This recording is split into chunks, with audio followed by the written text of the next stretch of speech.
This story is something that I like to share with my friends when they're feeling down about their love life.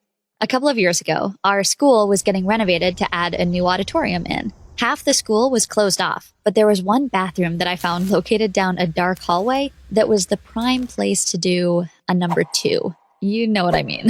It was always quiet in there, and no one ever came down that way because it was so dark. This one morning, I'd been running late for school, so I didn't get a chance to go to the bathroom at home like I usually do. I got to my first hour class and felt the rumble in my stomach. I had to go. So I asked for the hall pass and traveled down that dark, lonely hallway to get to my throne. But when I got there, I discovered that they had blocked the girls' bathroom. There was a yellow caution tape across the door. It seemed that they were now working on it, and it was under construction.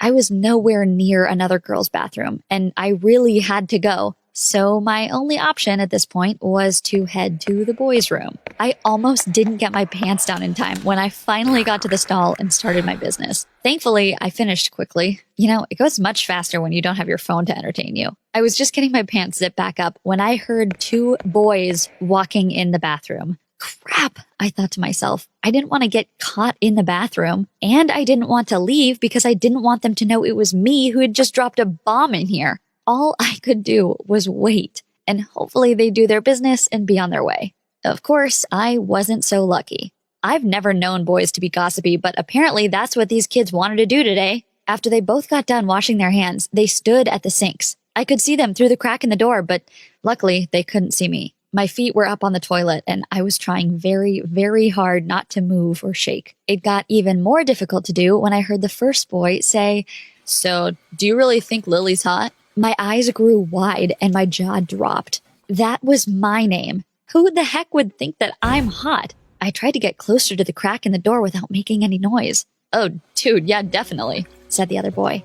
As I peeked through the crack in the door, I could just make out the boy's light brown hair and his Letterman's jacket. Other than that, I didn't have a clue who he was. "Are you going to ask her out?" the first boy asked. "No way. She doesn't seem to be into me. She's always looking away when I look at her, or she won't talk if I say hi. She's probably just shy. Ask her out." "Nah, I can't.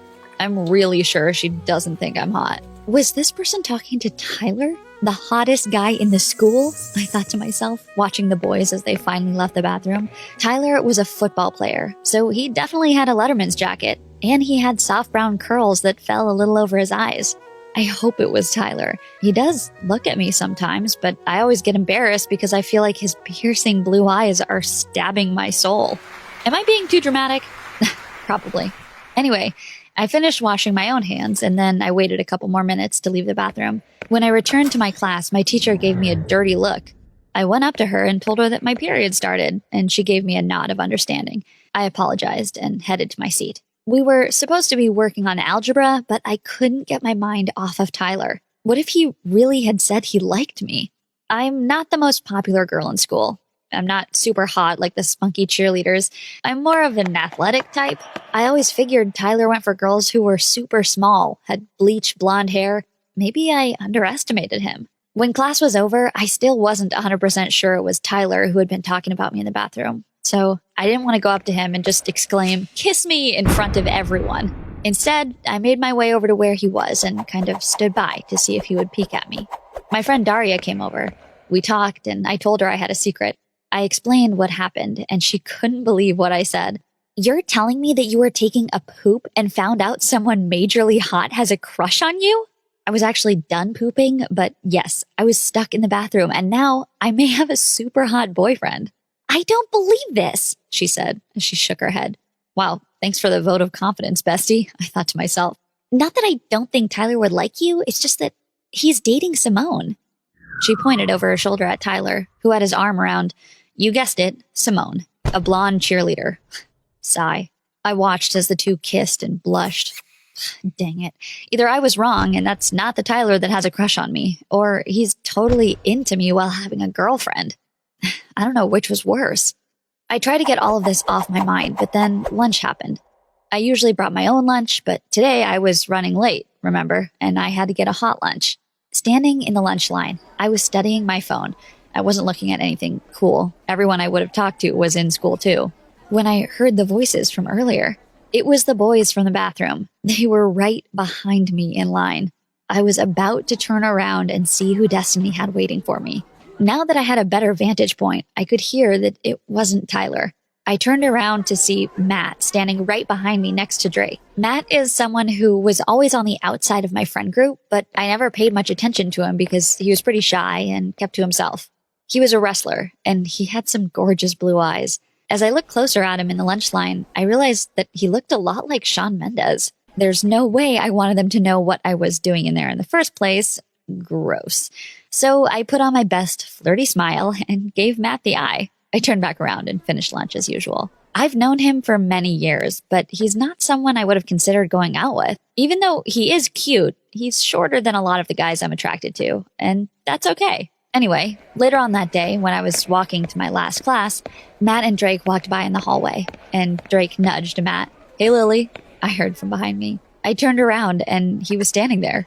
Drake was a few feet away, pretending that he was trying to get into his locker, even though I knew his locker was way on the other side of the school. "Hey, what's up, Matt?" I asked, playing it cool. He coughed and came closer. So, I was wondering if you were doing anything this weekend? It was definitely Matt that was in the bathroom, I thought to myself. "No, not at all." "Why? What do you have up your sleeve?" He got a huge smile on his face and asked me if he could take me to the movies. Of course, I said yes. The rest of the week went by super slow. All I wanted was to get to Saturday so I could see Matt. Throughout the school week, we kept flirting with each other in the hallways and talking in class, but we didn't have time to see each other outside of school. Finally, it was Saturday, the big day. I spent all day getting ready, putting on face masks, shaving my legs, putting lotions and creams all over my body. Then I slipped into one of my favorite floral dresses and a denim jacket. My phone jingled and I beamed when I read that Matt was outside my house. When I got in the car, his face was all smiles too. "Hey, you look beautiful," he said. I couldn't help but blush. "Thank you. You look handsome and you smell really good." Is that weird? "So I was thinking there's supposed to be a meteor shower tonight. How would you feel about going to the park instead of the movies?" "Are you going to try and murder me? Or are you just cheap?" I giggled. Matt smiled and nudged my shoulder. "For real, I think this would be really cool." "Okay, let's do it." We pulled up to the park and Matt got out of his car. He went to the back where he pulled a blanket, a basket, and some pillows out of his trunk. We made our way over to a patch of grass and he spread the blanket out. He pulled out a bottle of sparkling juice and 2 glasses from the basket. The cork was popped and we drank the bubbly along with some strawberries that he'd carefully cut up and put in a Tupperware container. It was the cutest thing I'd ever seen. For the next 2 hours, he mesmerized me with all of his wisdom about the sky and what's beyond our view. I don't know what came over me, but as he was telling me about the Big Dipper, I leaned over and kissed him. It didn't take him long to grab the back of my head and lean into the kiss, and we laid back against the pillows again. As the meteor shower flew overhead, we stared into each other's eyes. I'll never forget the way he made me feel that night. And I'm honestly so happy that I got trapped in the boys' bathroom. This was the most romantic first date I've ever been on. Things didn't end all that great for Matt and I, though. On our second date, I mentioned how I was in the bathroom, and I heard him talking to Drake about me. He gave me the weirdest look and finally said, "But Lily, I didn't tell Drake that I liked you. I didn't tell anyone that I liked you." I was confused. "But I saw you in the bathroom the other day with Drake, and he asked you if you thought I was hot." The more I talked, the weirder it sounded. "No, Lily, that wasn't me. Did you think I was the person in the bathroom and that's the only reason you went out with me?" The hurt on his face was serious, and I felt my heart hit my feet. I think I did just go out with him because I thought he liked me. The date ended soon after that. He dropped me off at home, and I tried to text him several times. I think he finally blocked me. All of this was really upsetting, but I tried not to get too down about it because next weekend was prom. I was really excited to go, even though I wasn't going to have a date now. When prom day finally arrived, I dressed in a long, black, sparkly dress and the highest heels I could stand to walk in. My friends and I pulled up to the hotel where the prom was being held, and it was like a massive party erupted around the grounds. All of the seniors and juniors were dancing, relaxing, and drinking punch. I caught the eye of Tyler once or twice, who kept smiling shyly at me. Weird, I thought. He's not dancing with his girlfriend. Maybe they broke up? By the end of the night, everyone was having a great time, and the announcer came to the stage to tell everyone who was going to be the next prom king and prom queen. I knew that Tyler and his girlfriend were a shoo-in, so I waited in the back with my friends for the announcement. Then, just like in those cheesy teen movies, the announcer, who was our assistant principal, called Tyler to the stage to be crowned as the king. Soon after, my name was shouted as well. "Lily, come on up. You have been voted prom queen." I could not believe my ears. I rushed up to the stage and the tiara was placed on my head. My smile was probably as bright as the moon. I was elated. Tyler came over and gave me a hug, and I swear I heard him whisper, "I really like you." I couldn't move or speak. Had it been Tyler in the bathroom the whole time? We walked off the stage and we were congratulated by our friends. And then Tyler pulled me over to the corner and looked me in the eye. "Lily, I can't hold it in any longer. I really like you. Will you dance with me?" We danced the rest of the night, and we kissed when he took me home. It's been a couple of years since this happened, and Tyler and I are still together. What do you think about my story? Please like and subscribe to this channel to hear more.